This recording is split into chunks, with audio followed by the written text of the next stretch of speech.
Before I start, I just want to mention that slow shutter photography is a wonderful technique, and for me, it's one of my passions. I love taking slow shutter photography and pictures at any point, mainly for my own kind of personal enjoyment.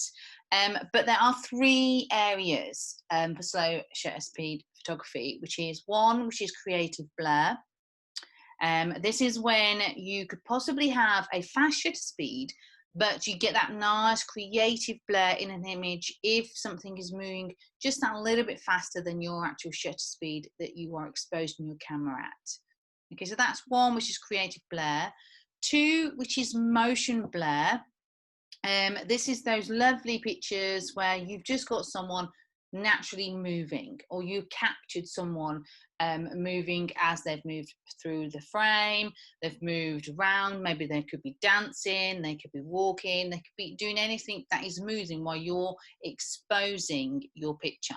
Number three is long exposure, and this can be done whether it be in the day or at night. When it's in the day, you can capture those amazing waterfall images where the water looks really nice and smooth. And then in the night, the long exposure images are of any kind of lights moving from a car, lights with you moving yourself, lights coming from a moving like merry-go-round, anything that kind of moves with the lights, you are capturing that with long exposure. You also, with long exposure, can do star trails. These are the kind of pictures where you look up into the sky and you capture the movement of a star.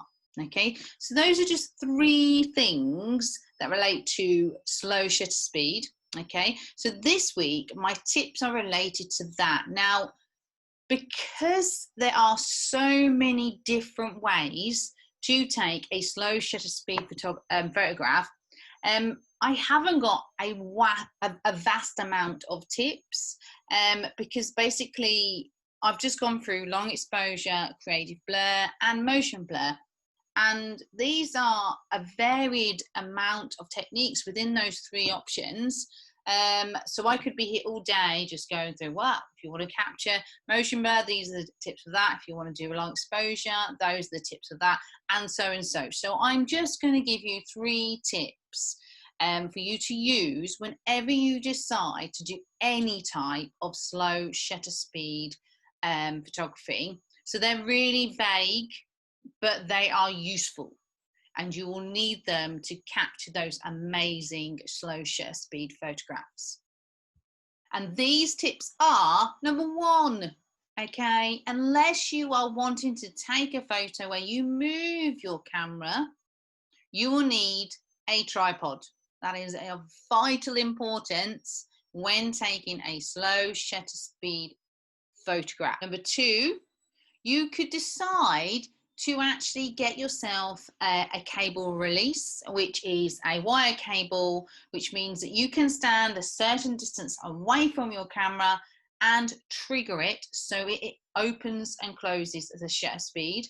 Another option for that is, for my own Nikon, I can actually download a Nikon app where I can see the picture on my phone and I can take the picture on my phone, and it is wirelessly connected to my camera. So number two is thinking of ways to keep your distance from the camera with either a release cable or your mobile phone app where you can press the shutter release.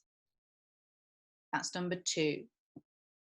Three, now this element can be done whether or not you've got a cable release or if you are using your camera app.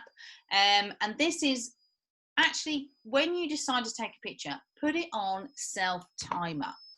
Okay, so you can do it with those with tip two, which is obviously the cable or the mobile phone app, or you can generally just put it on self-timer and walk a distance away. You can set on your camera a certain amount of time it takes for that timer to give you that distance from the camera. Again, all of these tips all relate to preventing any camera shake, whether it be you moving your hand away from the shutter, because that can cause camera shake, whether it be you're on an uneven ground and actually you walking or you moving, just that slight ness could create that some form of shake. So you're just using these three options to prevent any of that happening, so that you know for certain when you are taking a picture at slow shutter speed, the only motion that you're capturing is what's in front of the camera, rather than anything else around it that is produced by your movement. Okay, so those are 3 tips for you to use when you are not taking a photo of you moving the camera yourself. You are wanting it to be still, well, as still as possible, with using a tripod, number 1, using either your iPhone app that can trigger the camera, or a release, cable release, or 3, putting it on self timer. Okay, and again, like I said earlier, you can use all of those together to uber-duberly make sure there is no camera shake. Okay, so earlier I mentioned about motion blur, creative blur, and long exposure.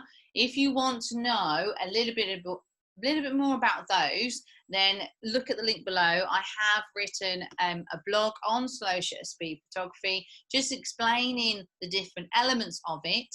And if you have any questions about any of the techniques I've put in there, please have a read, put them comments in the bottom. Okay, have a brilliant week, and I will see you next week. Bye.